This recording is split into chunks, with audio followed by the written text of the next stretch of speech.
It's an honor having to say that I stand here in respect to the Spanish people.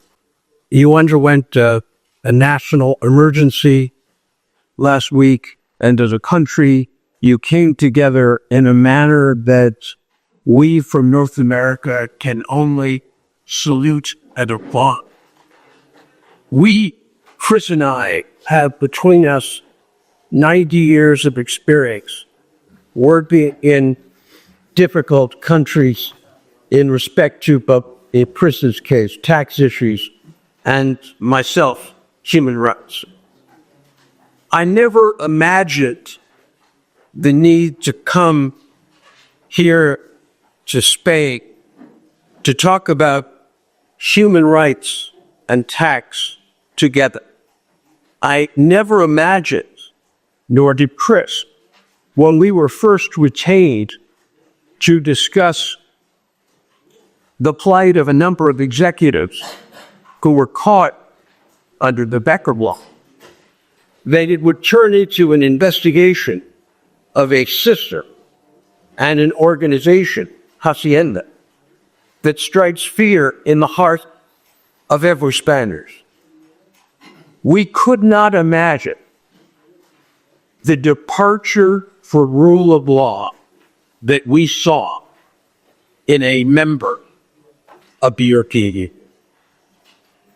And as we dig deeper, as we meet more tax experts in this country, as we meet more victims, we want to announce to Hacienda that this case is no longer about simply Beckham. This case is about human dignity, the dignity of the Spanish people, and the fact that the impunity of Hacienda must end. It is enough. I think the Spanish term is basta. When it comes to having paid auditors, incentivized auditors, people who are literally able to benefit from your misery, people who are allegedly given the job of examining your taxes, who are literally motivated by the government to rain hell on the individual taxpayer. And how do they do that? How do they make life hell? Not only for Beckham taxpayers, but for all taxpayers. For Beckham people in particular, there are what I would call 4 stages of hell. First, you had to move to Spain, and then the government gives you a certificate. But in this age of divorce, many of you, when you receive a certificate, you think it's supposed to last your whole life. Little do you know that the Spanish government gives this to you and reduces your taxes, but it's only temporary. Because sure as hell, they're going to come after you, but they're not going to audit you when you're here in Spain and you're beginning your activities, as they should when they give you a certificate. They are going to audit you years later when you've accumulated a lot of money and you're at tremendous risk of arbitrary loss of not only income, but even assets. So what's the second pillar of hell? Well, that's the incentivized auditors. That's the guy who comes at you with every motivation possible to extract the maximum amount of money.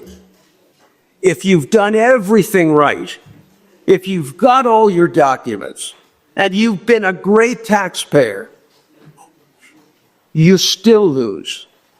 Because the government constantly uses this idea of simulación. Simulación is a concept in Spanish law that basically says if the auditor doesn't understand you, you're lying, you're creating a fraud, and therefore they can tax the hell out of you. That's the concept of simulación that is misused time and time again. The third stage of hell is after you're given an assessment that is incorrect. You either have to pay all the money or you have to lodge a form of guarantee, which is essentially, for many of us, the same thing. You lose control of all of that money during the appeal process. But it gets worse.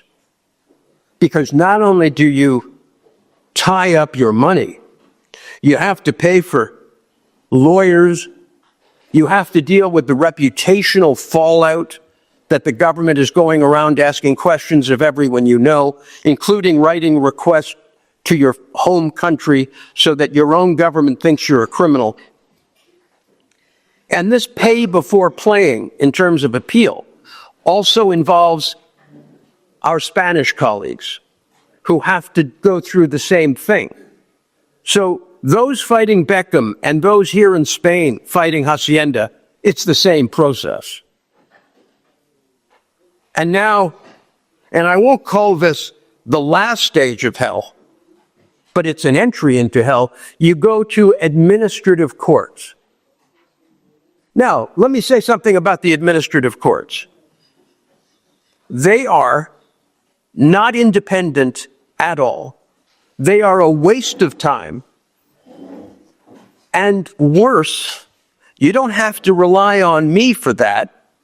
That's a judgment in the Santander case of the highest European court. So has the Spanish government done anything to repair this monstrosity relative to rule of law? No. They let it continue. They let people drag through the administrative courts for months or years. Why? Because they've got your money. This is the entire key to their departure from rule of law. To vouch, to win a case, and this is no disrespect to the Spanish courts, this is an issue of resource allocation.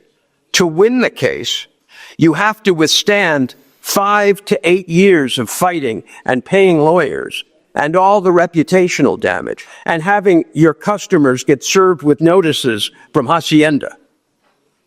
So after you go through all of that hell, then maybe you have a chance of redeeming yourself. Well, this is not what anyone coming to this beautiful country bargained for.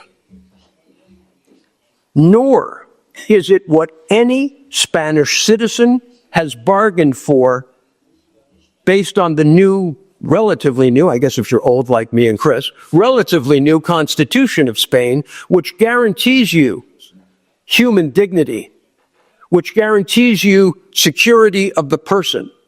Tell it to the auditors who are constantly threatening Spanish citizens and foreigners with criminal charges. I often wonder why Spain is one of the only countries I know who takes celebrities that are honored in every other country and throws them into tax court. Everything I hear about Spain is about Shakira or Messi or these other people. Rather than protecting them, they triumph in these personalities before the courts. And why do they do that? I have asked myself all the time, because these individuals reflect greatness of Spain. Why do they do it? Well, you know, it's like gangs or some Italian business associations. If they can get the scalp of a Shakira or a Messi, imagine how impotent you feel standing before Hacienda. And I'm going to suggest to you that for both Chris and I, this is not our first rodeo. We've gone up against governments many, many times. This is the first time I've ever had a government agency brief the press before we spoke, before we issued a white paper, and come out with numbers that are completely nonsensical. I cannot believe they say 200 Beckham folks have been taken down by Hacienda. Well, if that's true, Chris and I have gotten to know them all, which is just absolutely not possible. They say that the bonus is something, what is it, 1.4? 1.4. Well, again, you know, I don't want to use common language, but please don't be so foolish as to make anyone believe that when you've just signed a deal for 125 million euros with these people to go get a certain amount of money, that that's all that's involved. They would not be threatening people. They would not be ruining lives for 1.4% of their income. That's not what's going on here. And I think the Spanish government and Hacienda has to take a serious look at what they're doing to democracy in Spain. Because this is not about Beckham, this is about rule of law. And democracy cannot survive when any part of the government, any part of the ruling order can visit such fear and insecurity on the masses of people. And, you know, I've done interviews and people have said to me, well, give us names. Who's doing this? Who are your clients? And I've said, I would never give that up. I'm not dealing with a normal organization. I'm dealing with an organization that literally uses tax as a political instrument against their enemies, let alone what they'll do to poor foreigners. I will tell you, in this room are victims of Hacienda, but I won't point them out. But they're here, and they are spending their lives trying to recuperate the assets and earnings they had and the wealth they had before they had to come to Spain. So I'm not finished with you yet, but at this juncture, I'm going to turn it over to my colleague, Chris Wells.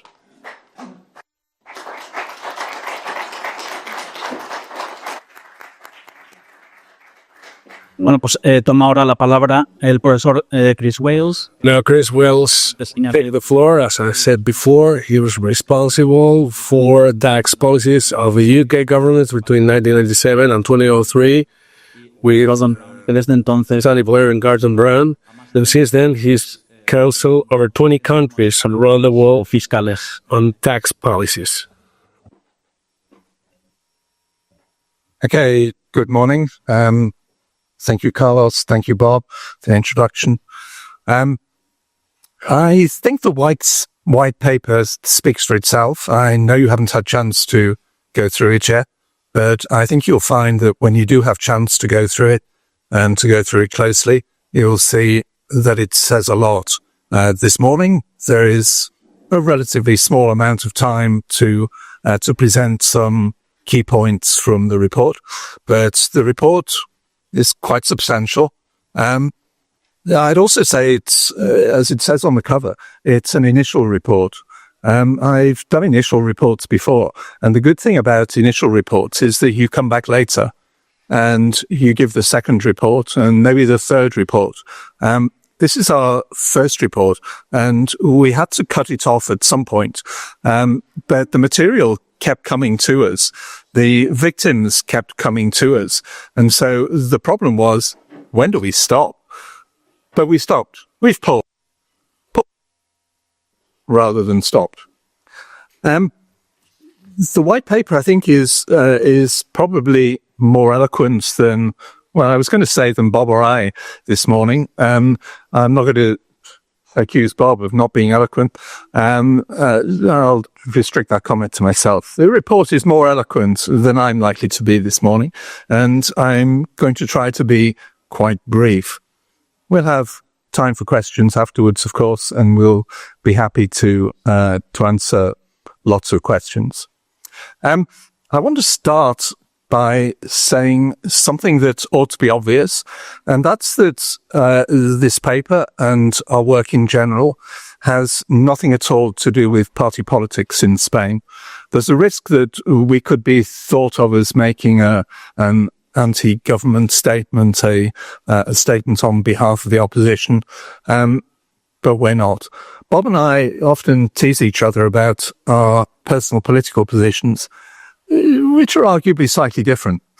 I'm by nature a social democrat.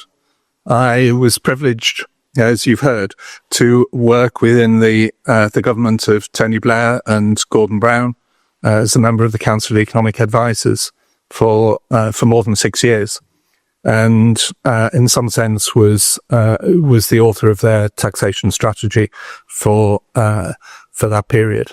I have quite a long history of engagement on the left of politics, if you like, the centre left, of course. So Prime Minister Sanchez should really see me as a natural ally, and certainly not as an enemy. If somebody wants to label me as an enemy of the present government, they would be mistaken. Well, they'd be more than mistaken. They'd be wrong. But anyway, this is not a party political intervention. That's the point I want to make.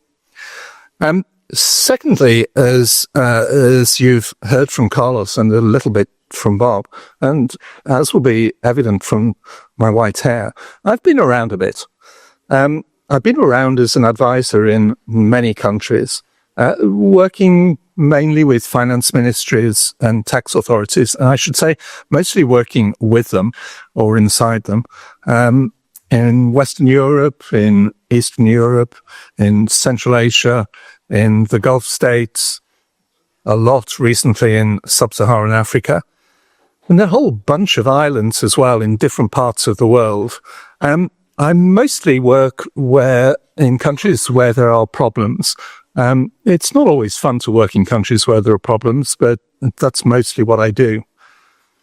I've seen taxes that have been designed and implemented well, but mostly I've seen taxes and tax systems that have been, shall we say, designed less well than they should have been, and taxes that have been implemented very badly.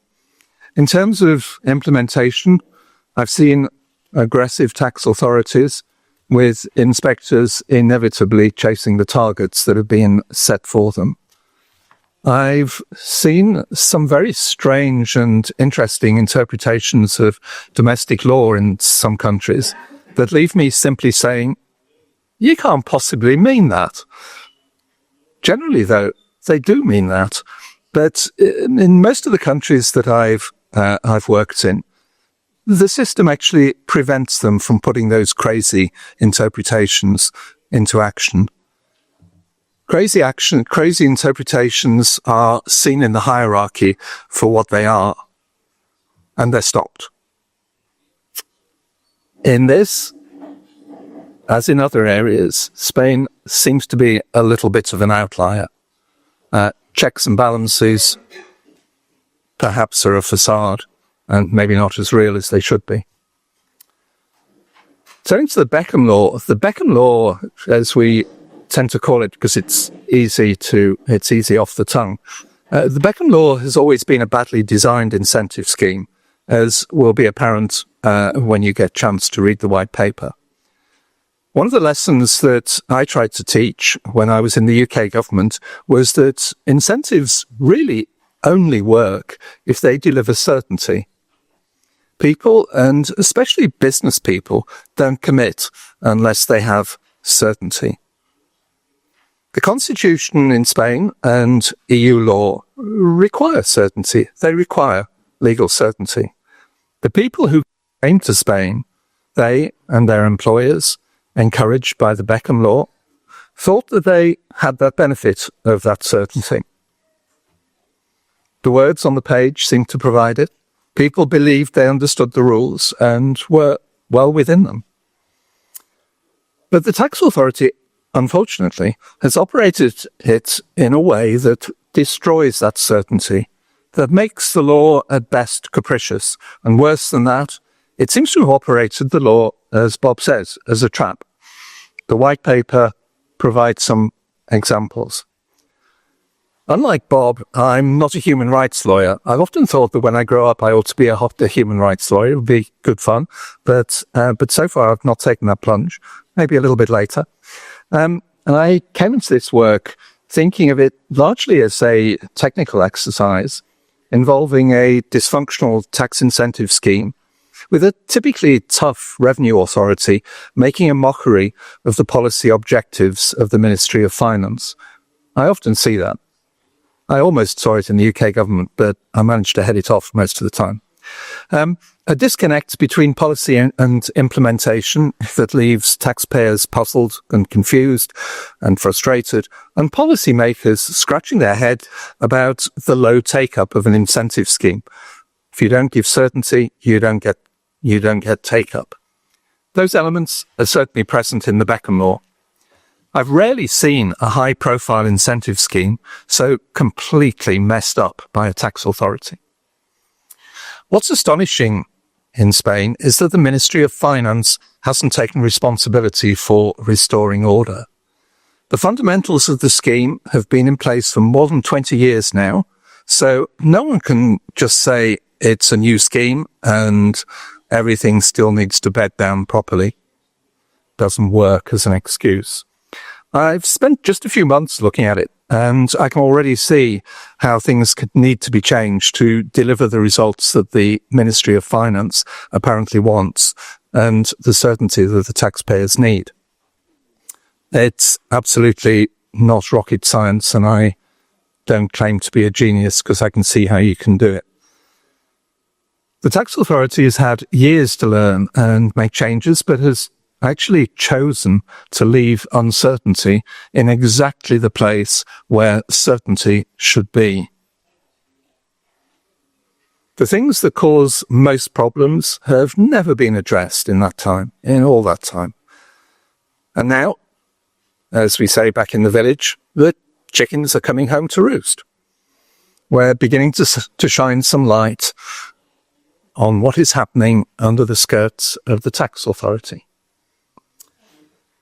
As I looked at the way in which the law is being operated, it became clear this was not simply a technical assignment. There were some things that were fundamentally wrong about the way in which the Spanish tax authority works.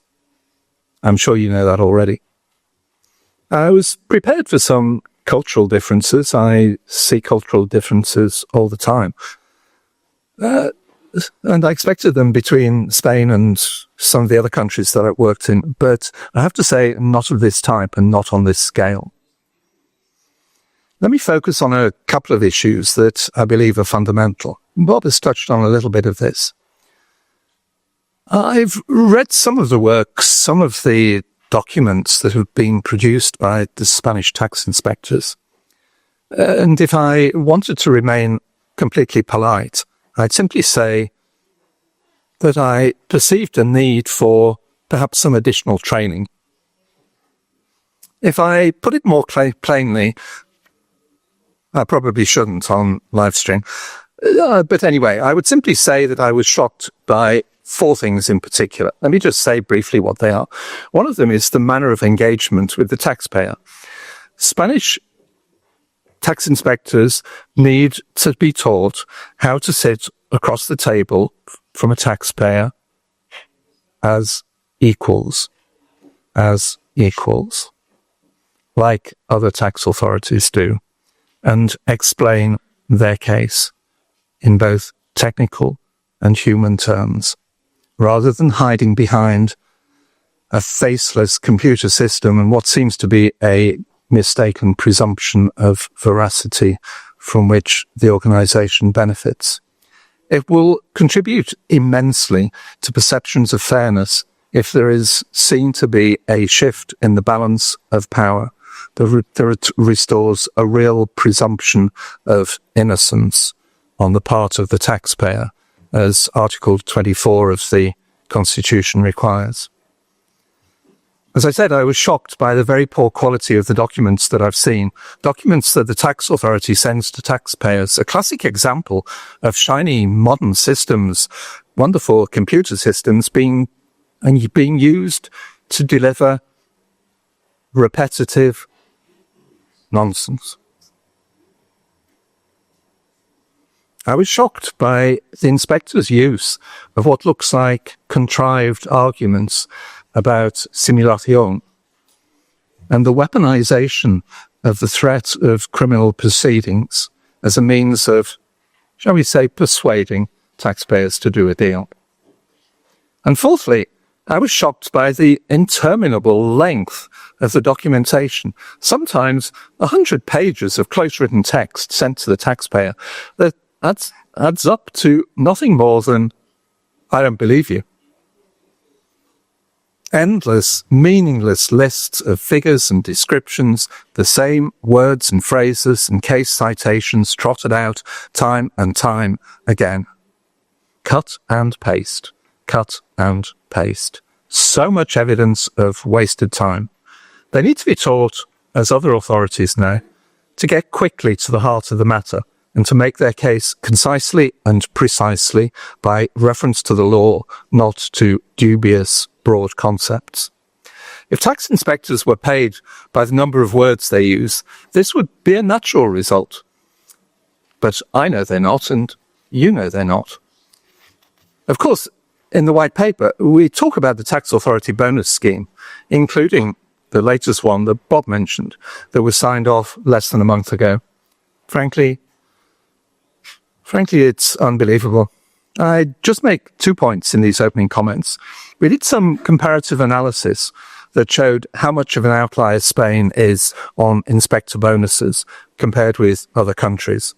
It's in the white paper. I recommend you have a look at it.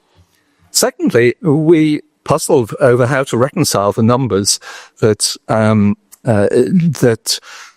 are there in the bonus scheme with public statements made by the tax authority leadership about the relatively small contribution they make to inspector pay. We're reasonably smart people, but we couldn't make it all add up.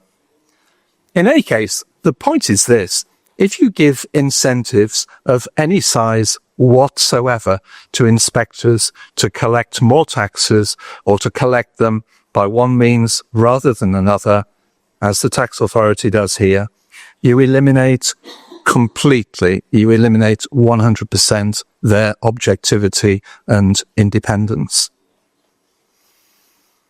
And that's what's happened. And you make the system doubly dangerous for honest taxpayers when you fail to claw back the bonuses when taxpayers win their cases on appeal, as often seems to happen if people dare to go to court. The record of the tax authority here in winning and losing cases does not stand up when compared with almost any country you can think of. And we, again, include some examples in the white paper.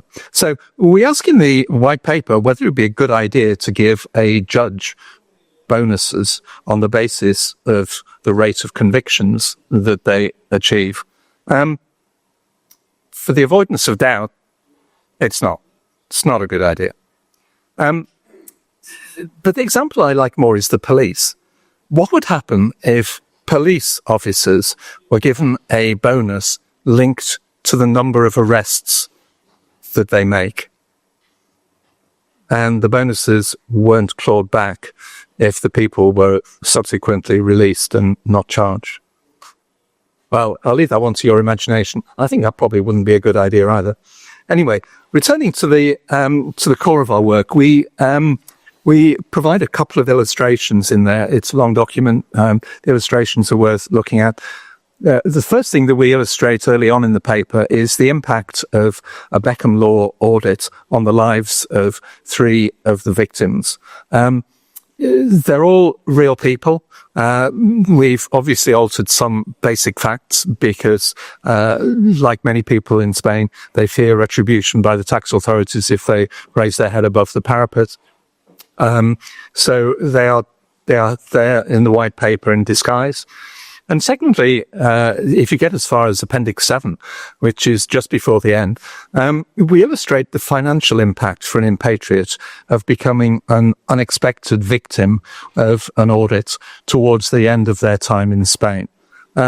Again, it's really worth looking at. The numbers are The numbers are in some sense made up and they are typical numbers, but they show the impact, and the impact is absolutely fundamental to the future life of the individuals concerned. So let me just finish by saying all of this is actually fixable, but not, it seems, by the tax authority itself. They've had more than 20 years to fix it, and they haven't managed it. Some would argue that maybe it's a deliberate failure because the Beckham law wouldn't be such a good money spinner if they fixed it. Personally, I very much hope that the Ministry of Finance has the will and the means to fix it. The policy is their baby. If they don't fix it, it will cease to have any incentive effect. I strongly suspect, actually, that the Beckham law is close to being dead now. But there we are. We'll see. Anyway, if it ceases to be an incentive, then there will be an impact on investment. Now, of course, the Spanish economy seems to be doing quite well at the moment. But the reality is that this is a change. If you look at the trend, as we show in the white paper, over the last 20 years, the Spanish economy has largely underperformed a weakly underperforming EU. And it's only in 2024 and 2025 that things seemed to have picked up a bit. But unfortunately, when you look at things like per capita GDP, Spain has a huge long way to catch up. And the debt mountain is growing, investment is soft, youth unemployment is a very serious issue in Spain and needs significant attention. It's all there in the white paper. The IMF kindly echoed our thoughts just a couple of weeks ago when they came and did their annual Article 4 mission to Spain. They saw pretty much the same thing, the same concerns, the underlying concerns about the economy. But I don't really need to tell you that. You're all out there in your daily lives and you're talking to people in the street. People are under financial pressure, and there are all sorts of causes for that. But the tax authority and the lack of investment are perhaps something that the government needs urgently to address. Personally, I'd be happy to sit down with the finance minister and make some suggestions. It's actually what I do all the time. It's my day job. I'd be happy to do it for Spain. I'd say tax authorities are important institutions of government, and I mean that very sincerely. They really are. And when the trust and confidence of citizens and investors reaches a tipping point, and you start to see fear of the tax authority, you cease to see it as a kind of collaborator. Governments tend to begin to have big problems. Anyway, what we're seeing the tax authority do with the Beckham law is regrettably just the tip of an iceberg. Hence, this 50,000 word document is also just the tip of the iceberg. It's just an initial report. And this is not just a problem for Beckham law people. We have a truckload of correspondence from people who are making a plea to us to help them. Most of them not Beckham law people, but people completely crushed by the way in which the tax authority enforces the law. I'm not saying there's anything fundamentally wrong with tax policy in Spain. What I'm saying is that there's something fundamentally wrong with the way in which it's administered and managed in Spain. Everybody whom they would normally reach out to, these people who write to us, everybody they would normally reach out to is unfortunately too afraid of the tax authority, of the knock on the door, if they raise their heads. Anybody think that sounds familiar? Paul.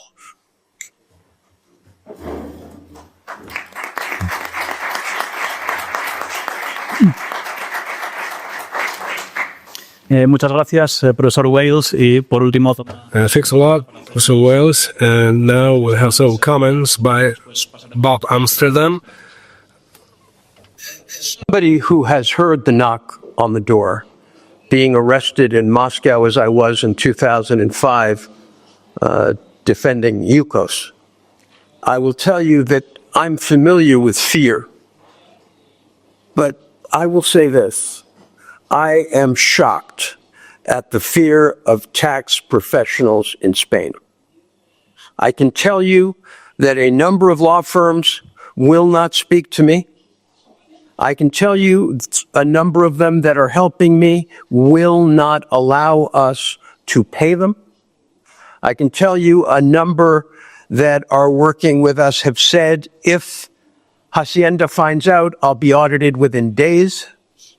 This is not normal in a free and democratic society. And I want to say something about Montero and others in the government who are going to tell you that they are going to get money from the rich. I will tell you, this is garbage. They're not getting money from the rich. They're getting money for schmucks like you and I. I don't know what the Spanish translation is, but normal people. And what has got, I think, both Chris and I deeply troubled are all of the correspondence we're getting from non-Beckham people who are saying, help us, help us. This morning, we got, literally an hour ago, we got this coming in. I have been fighting against the Agencia Tributaria for 6 years after I sell my business, a blank in Madrid. Recently, I have won 2 trials against them.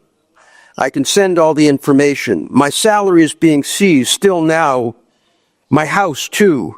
My mental health is not good because of the situation. There are thousands of Spanish citizens that we have been extorted. Thank you for this movement. If I can help, let me know. That's one of dozens. Here's a policeman. The constant ordeal and persecution in my new job led them to garnish practically my entire salary, and I had to stop working because it's unacceptable. They even seized my car. This isn't normal, folks. What is going on in Spain is not normal. This is not democracy. This is not rule of law. This is an attack on democracy. I will tell you, the Hacienda is a shame on Spain. It is a disgrace. It is a national disgrace. I have been doing human rights work for 45 years, and if I was Spanish, I would want to know why it takes some guy from North America to stand up here and denounce the horror that is the terror with which this agency holds Spain. I represent people who can afford to fight, and we will fight, and we will go to every organization known to man. I want to give the people of Spain my assurance. We will not rest until somebody brings Hacienda to book, because this must end. It must end now. They need to understand, some political party in this country needs to understand that if they can put together the fear of the people into a political movement, they will actually have a majority and they might be able to pass a budget. I'm standing before you in a country with a dysfunctional government, not attacking any particular political party, but you guys haven't had a budget for the last number of years. I have countries I represent in Africa that have better governance than what I'm seeing in Spain without a budget for 3 years. Chris says the Tanzanian taxation system is one that Spaniards would envy.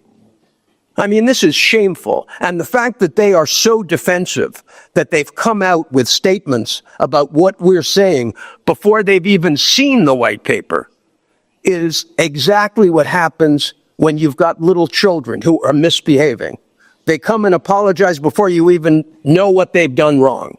Well, we know what the Hacienda has done wrong. We know how they violate the human rights of Spanish citizens day after day, and it has to end. And it shouldn't befall people from overseas to come fight your fights. Spanish people need to stand up along with us to make this fight a reality. We shouldn't have to rely on foreign countries.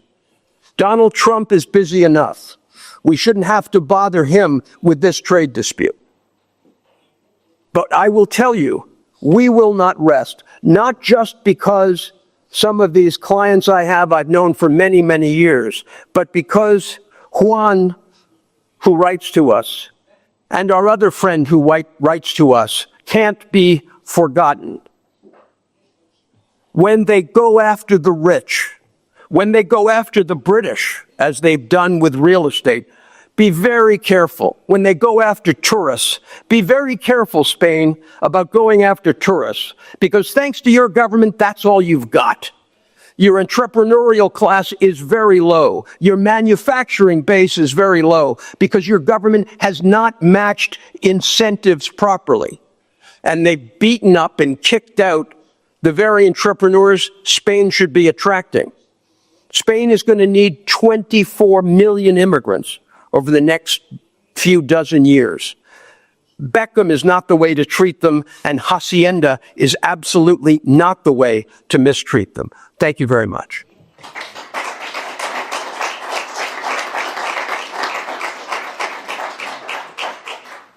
Bueno, muchas gracias. Turno de preguntas. Thanks a lot. We have a Q&A session. You can speak English or Spanish, as you wish.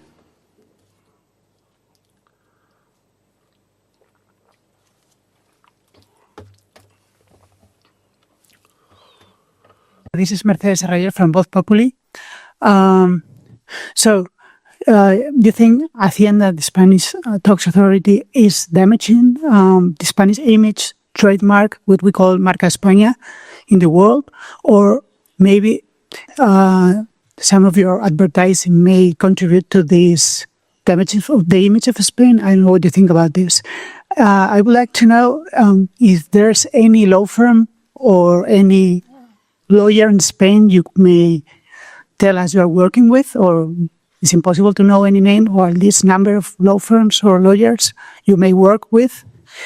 And I would like to know if you are familiarized with Pedro Sánchez's brother, who claims to be a tax resident in Portugal, and he has no, Spanish tax authorities not questioning it or investigating this thing. Is there any double standard you may see? Thank you. Sadly, as a lawyer, it's my misfortune to not know any member of Mr. Sanchez's family because they seem to have made lawyers quite busy as of late. I'm very cautious as a lawyer about commenting about particular cases which I know nothing about. And I think it would be improper. I very well understand that every case is unique. And I understand what the optics of the Sanchez case are, but out of respect, I'm not going to violate someone else's human dignity because I just don't know the facts. In respect to Spain's reputation, I would suggest that the behavior of the Hacienda is a national shame. The advertisements we've placed in many newspapers, and by the way, that we will continue to place. My goal is to ensure that this campaign continues until Hacienda changes its ways. We are providing facts. The Hacienda is constantly hiding. They're constantly throwing out numbers with no backup. We are very privileged to have Dr. Wales with us, one of the leading authorities in the world on tax policy. incredibly privileged. And for Dr. Wales to be as outraged as he is, and I want to be candid with you, I have asked the Hacienda for information. Our law firm is very old, and we do our homework. So one of the first things we did was communicate to Hacienda and ask for information. And we sent them a detailed letter. Now, their letters to poor people are 100 pages. We wrote to Hacienda a 2-page letter that they have been unable to answer because of their limited resources. So I can tell you that we will continue on this path until we are met with a result. And by the way, that's why Dr. Wales is here. We have brought leading experts in this field to work with the government. I'm not going to. I am not a tax expert. And, you know, a number of people have asked me on these ads, are you looking for clients? And the answer is no.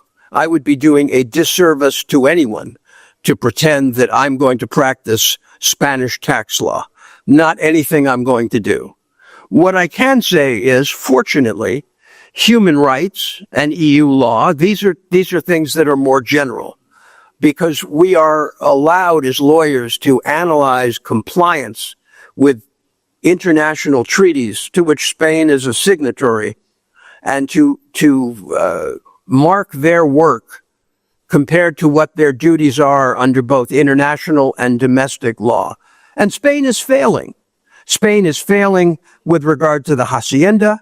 Spain is failing with regard to foreign investors. They lose case after case with respect to investment tribunals and fail to pay. That's also in the white paper. Spain needs to get on the right side of governance and rule of law. And until that happens, I believe this campaign should continue.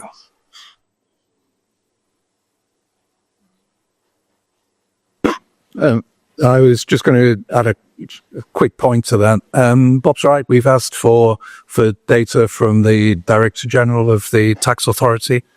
She opened up a correspondence with us. She wrote to us. We wrote back since she'd written to us.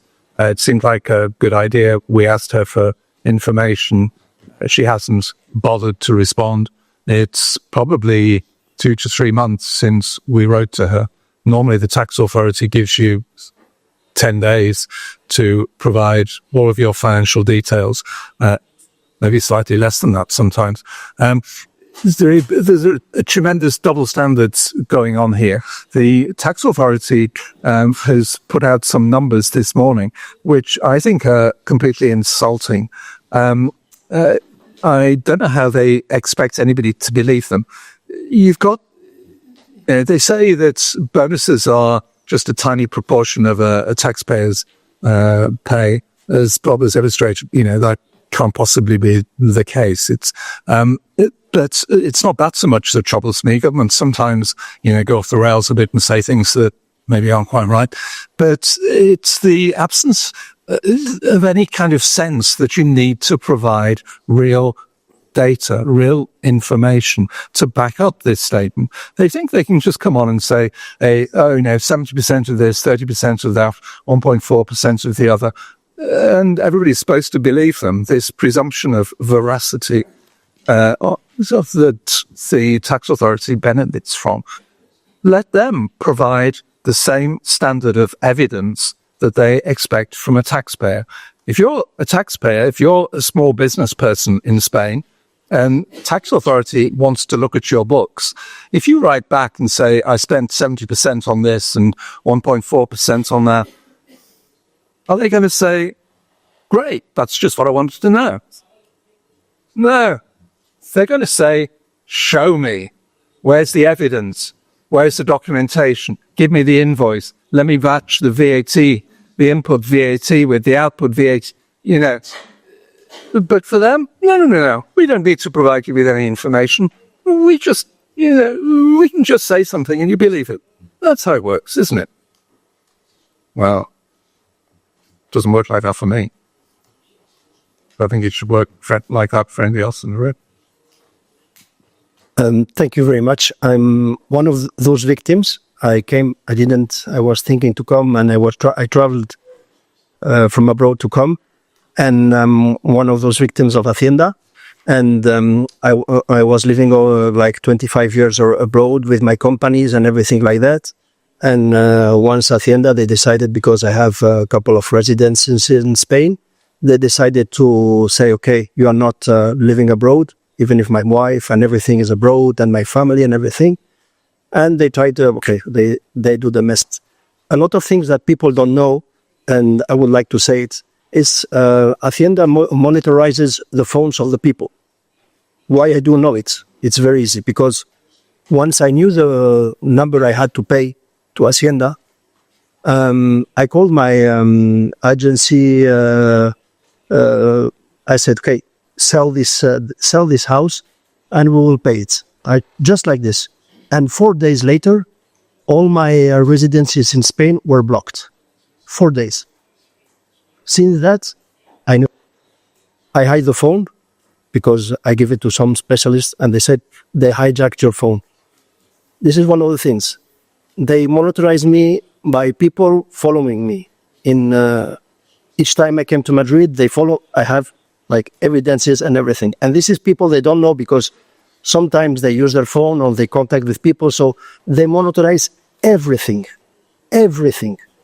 And this is, I had like couple of times when I had with my lawyer going to Hacienda, and he says, they got this information. I said, it's impossible.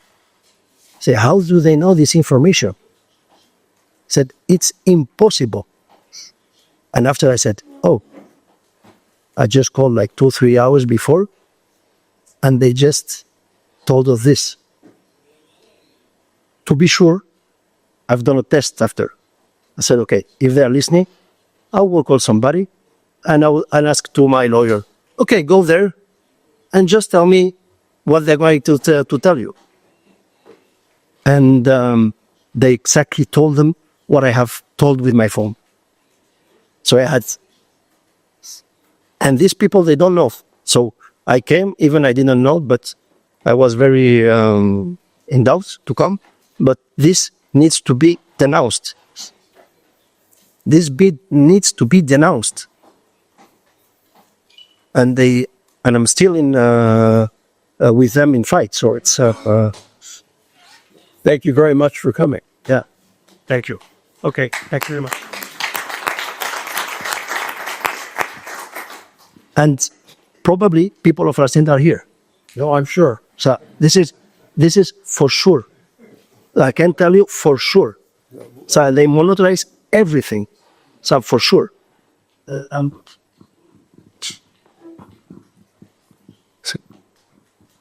Sí, bueno, pollo, ¿vas tú? Yo voy rápido, buenos días.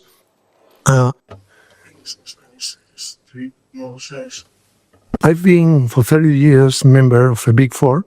I'm a tax lawyer, right, working international tax planifications. I've been member of the Global Council of the firm for 10 years. No one of my ex-colleagues, former colleagues, perhaps are here. No one of them. Right. Second thing is, it will not be easy at all to move or to change things just with complaining. And when I say complaining, even I'm mentioning in the tribunals, under the judgments. No way. When we move in Spain from dictadura to democracy, we had a big issue, a problem with the police. Our members of police were not educated in democracy. So they were not people respecting rights. And their voices either, same thing. Why not now we have the reasonable democrat police? Because we attacked individuals. We didn't attack the system. In this case, it's the same thing. It's like sexual abuses. We cannot attack the system because the system is so strong. Agencia Tributaria is a power itself inside a power. It doesn't mind you change the government. They behave the same way. So in my opinion, we have only two tools, two instruments to success. And that one, the first one is to attack the individuals, the tax inspectors, the tax officials that they misdo. They do corrupt practices, not the system. Because when we attack the individual policies in the past, the others start to feel fear, the same fear we feel now. So, and the second thing is to build thing which I'm working, a real Consejo de Defensa del Contribuyente. We do have a formal, stupid, and useful Consejo de Defensa del Contribuyente that receives and resolves and answers claims. Crazy thing. It's better not to talk about it because it's a crazy thing. And why the individuals, not the system, the individuals act as they do? Because they feel impunity. They are not in any list. Can I ask you who was the name of the inspector? You will not say. There is not a list of people misdoing. As we do have a trip advisor, and you say this restaurant is good, this other is not good, and this waiter was stupid, and that one was a great waiter. As far as we don't have a legal and private list database of people misdoing, we will not success. Those are the two tools I believe on them, and I don't believe just in complaining about the system. Thank you. Thank you. Hi, this is Juan de Portillo from Expansión, the Spanish business newspaper. Thank you for the question. I have several questions. First of all, I would like to know how many clients do you have till now in Spain in this fight against Hacienda? I also would like to know if you are already working on a class action. And in that case, how many people do you have in it till now? And if do you have any particular goal, any particular amount of clients do you need to present it? I said too because the paper talks about an extraordinary wave of attacks, but Hacienda says that they have only had tax inspection in 0.5% of the 37,000 of people under the Beckham law. It doesn't sound so extraordinary. I don't know. What do you think about it? And finally, has been those campaigns ordered by any particular client? Thank you very much. So what I will say is I won't give out names or numbers of clients, given the behavior of Hacienda. We are considering a sort of unlimited number of places to litigate. Obviously, every agency in terms of the European Union, and obviously whatever trade issues can be used. We will announce them after we have obtained a lot more evidence from victims. So we are going to come back to Spain. We are going to hold town halls. We are going to ask Spanish citizens to come forward and provide their testimony. I think my colleague's comment is very well put. We should be asking for names of inspectors. You're right. Going after a system alone is very difficult. When you're dealing at the level of states and trade, then you have to go after the system. And one of the major ways to force reform, by the way, is to use the trade angle, to use the fact that it is a non-tariff barrier to trade, because we may be able to, from the top, affect a change that we would not be able to otherwise. But in any event, we will be going to the EU. and raising this tremendous departure from European values that this climate of fear represents. And the reason for the ads is exactly that. What exists in Spain is a climate of fear and a repressive hacienda. The world needs to know, because repression only operates when it's unknown. When you shine a light on repression, it becomes far more difficult in a democracy to operate. And Spain has real democratic traditions, a real constitution, a real judiciary. It's the hacienda and their tribunals that are threats to democracy. So they need to be reformed. And as I said, Chris is here and happy to speak to whoever. We will obviously do what we have to do to assist, as I said, not only our clients, but todos, all the Spanish people, so that this reign of fear ends. Chris? Yeah, I just wanted to come back on the data issue, because you raised the point that the tax authority has said only 0.5% of 37,000 Beckham law people over 20 years or something have been audited. As I said before, what about the underlying data? Let's have a look at the underlying data. If you look at the white paper, you will see that we have listed the questions that we have asked the Director General, which would, if she responded to it, which would provide quite a lot of data about audit cases. And I think it's extraordinary, but actually in the context of the way in which the tax authority operates, I think it's entirely typical that they can ignore a request for information, for data. And it's not just us, freedom of information requests that go to the tax authority. What does the tax authority say? It says, we can't be bothered to provide a report. We're not here to give a report to taxpayers. What are they here for then? They have lots of data. Why would you not publish it? Tax authorities are supposed to be transparent. I can't think of any of the tax authorities that I work with that would turn to taxpayers and say, we're not going to provide that information. We can't be bothered.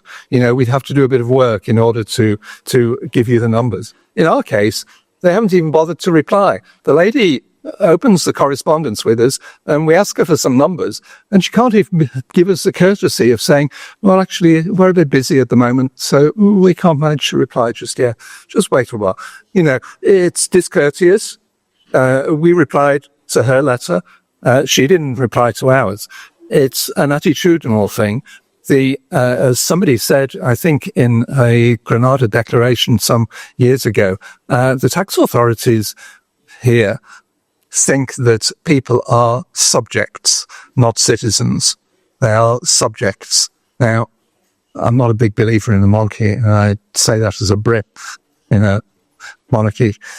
But I don't like to think that the tax authority thinks that people are subjects.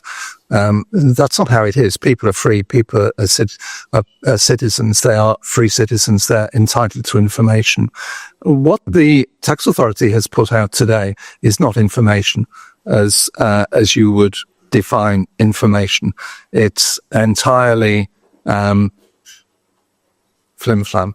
It's nothing, If they can provide some real data, if they'll sit down with me, as I said, across the table and share the real data with me, then I'll have a look at it with them.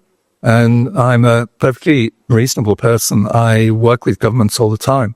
I'm happy to give them some thoughts about the numbers, and then I think they should be published. What do you think? I think there's lots of data that could be published by the government, by the tax authority, that currently isn't published.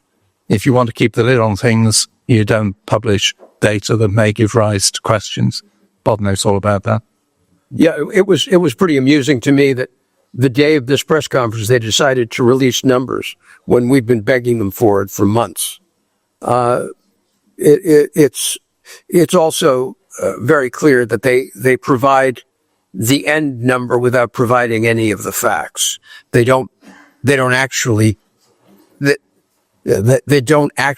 give you the information.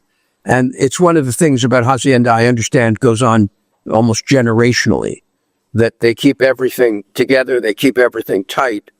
And what I hope is during the litigation process over the next number of months or years, we'll force some information out of them to find out actually what inspectors are getting paid. Because I fail to believe any inspector would carry on the way they carry on today for 1.4% of a civil service income. It's just absolutely defies imagination that you threaten your fellow citizen, you invent charges. It's not going to, you're not going to do that for 1.4% of anything.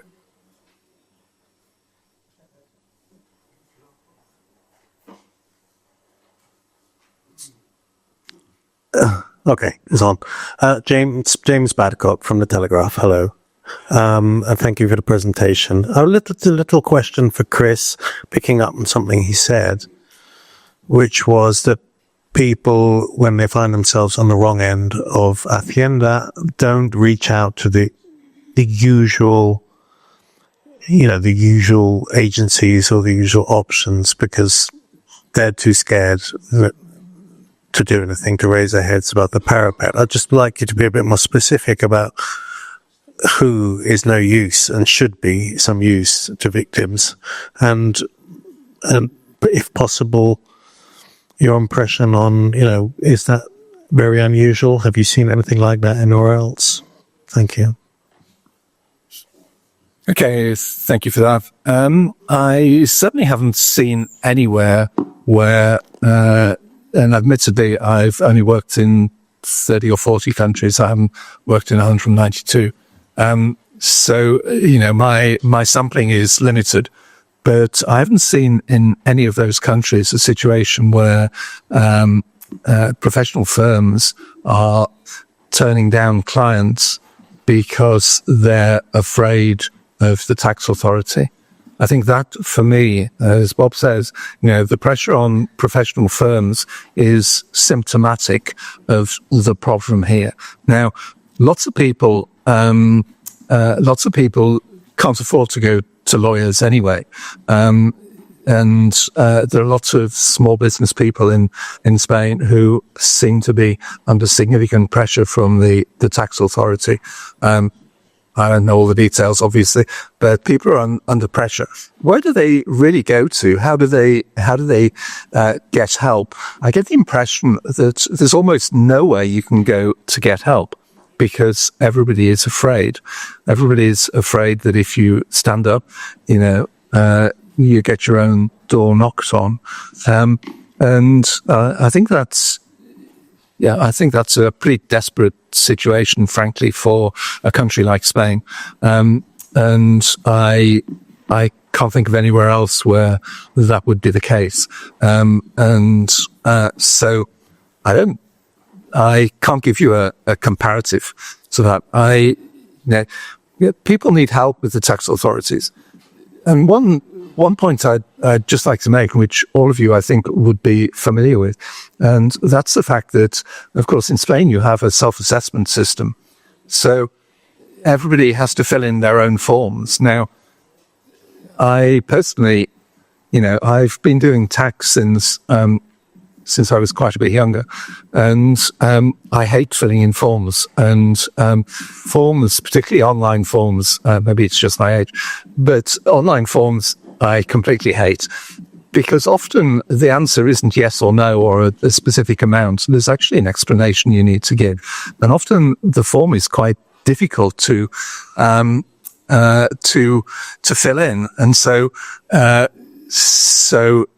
on my forms from His Majesty's Revenue and Customs, I sometimes, type in lots of notes and things to explain what all this is about, because frankly, I'm not quite sure what I ought to have put here, even though there are lots and lots of notes. Now, in Spain, it seems to me that all of the burden of getting things 100% right is on the taxpayer. And the slightest little error that you make is pounced on immediately, and if not criminalized, is regarded as an attempt to hoodwink the tax authority, perhaps even ultimately to commit fraud, when actually you just weren't quite sure what this was about. Most people mercifully are not tax experts, but self-assessment techniques often push people into areas where they're very uncomfortable, and this seems to be particularly the case in Spain. Now, going back to my example of Chris Wales filing a tax return in the UK, I know that if I've screwed something up and really didn't mean to, I'm just going to get a letter from HMRC and they're going to say, actually, I think that's not the right number, or I think you should do something different. They're not going to come and audit me and ask for my blood or my firstborn son. As a sacrifice. They're simply going to ask me to look at the number again because it ought to be footed in this way.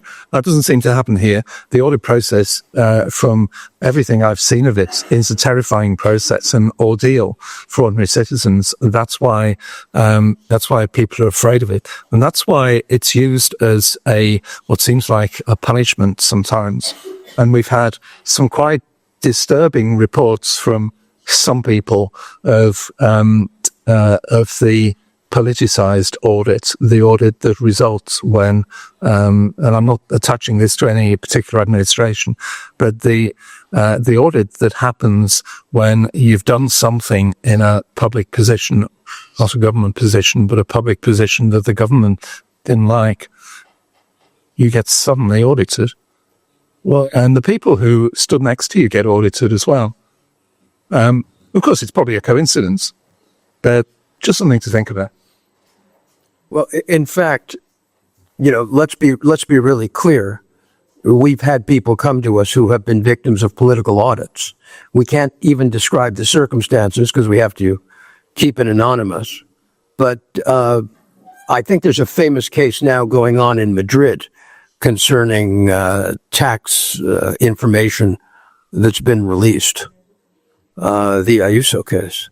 And I would say, adding on to what Chris said, having worked in dozens of countries and actually being banned from 7 or 8, I would tell you I've never seen fear like I see among Spanish professionals. I mean, I represent opposition groups in countries where, today there's a hearing for one of my clients in the European Parliament, Tundu Lisu.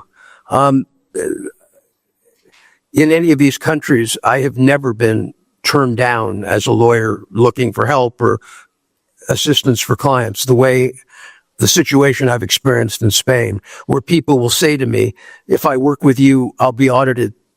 I can't afford it. My firm can't afford it. The level of fear in Spain, given that it's a European democracy, is something that I cannot even explain. Bueno, tenemos que ir concluyendo, pero bueno, ustedes han estado esperando entonces. Well, we should be closing, but you've been waiting, so... Well, good morning. I'll be speaking in Spanish. I'm Carmen Obregón of the USETIC. And regarding the case you just mentioned of the partner of the president of the region of Madrid, I'd like to know whether you would take over that case, if you could help this person to solve a battle they have with the General Attorney of Spain. And secondly, I'd like to know at what point Spain has gotten into this trend of chasing auditors, tax chasing auditors. If there's any honest inspector, because it seems we are living in Burkina Faso, because many of them, they complain because of the pressures they receive within the Hacienda. Investment others. Repeat. It is okay. I know they care, sure. And the piece of paper. And this I'm interested in this, or we're going to be asked when did this happen to Spain? Was it anything, or is that something that's going on for it? Well, in terms of Ayuso's partner, I think the Ayuso case is a very, very important case. I'm not a Spanish lawyer, and as interesting as it is, I don't think it would be up my alley. In respect to the timing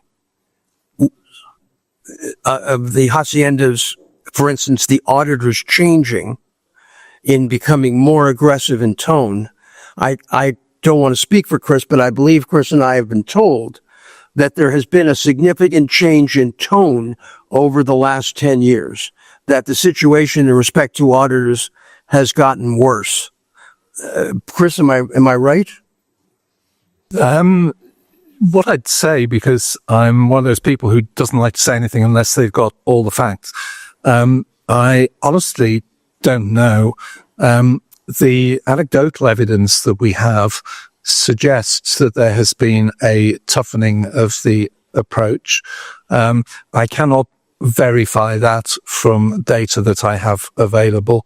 All I can do is say that there seems to have been a significant trend in that toughening.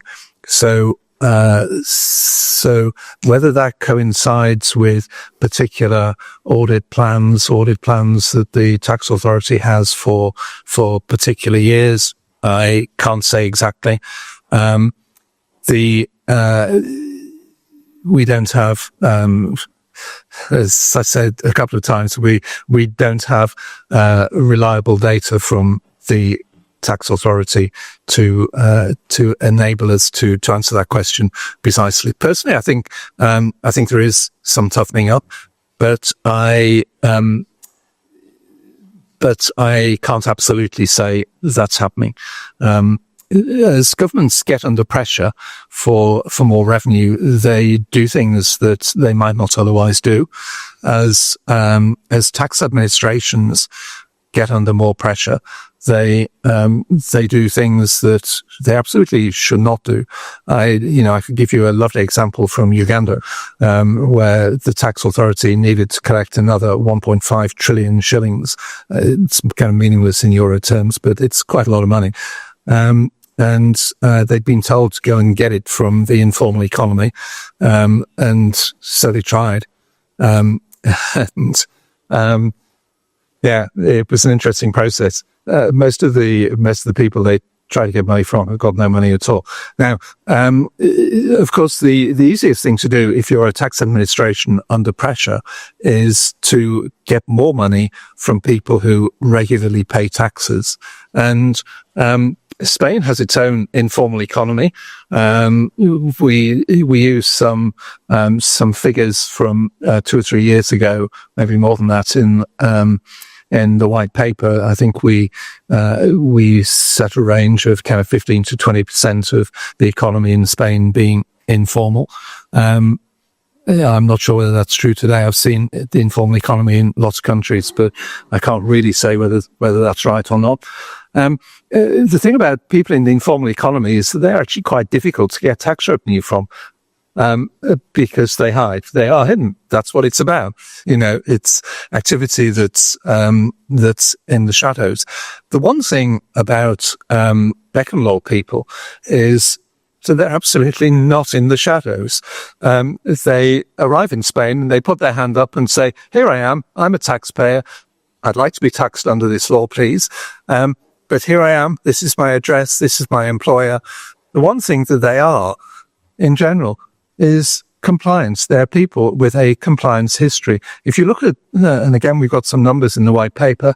If you look at the average amount of tax paid by Beckham law people over, I've forgotten which year it is, but it's something like 45,000 euros per individual.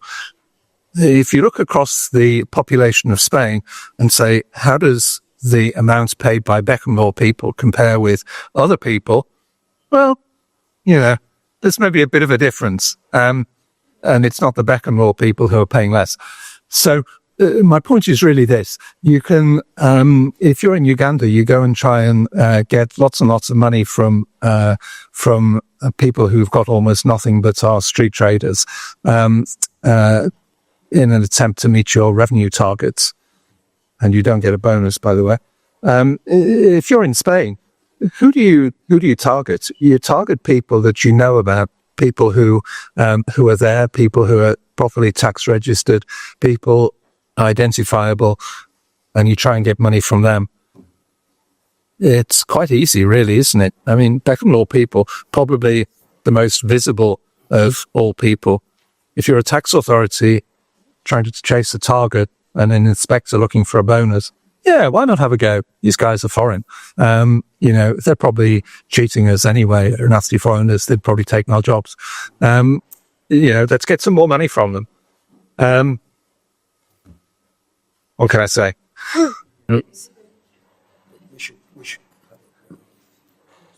Bueno, no sé si se me oye. Una última pregunta que se me había olvidado antes. I don't know if you can hear me. Just one last question. Have you had any contact with the Association of Tax Auditors in Spain in order to share with them your work?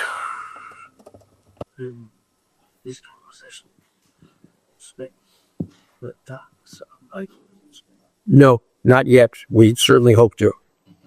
We have noticed the interest that the Association of Tax Advisors have shown in, for example, inspector bonuses, and I think it's thanks to their work that the tax authority was finally in 2022 persuaded by a Madrid court to release a little bit of information.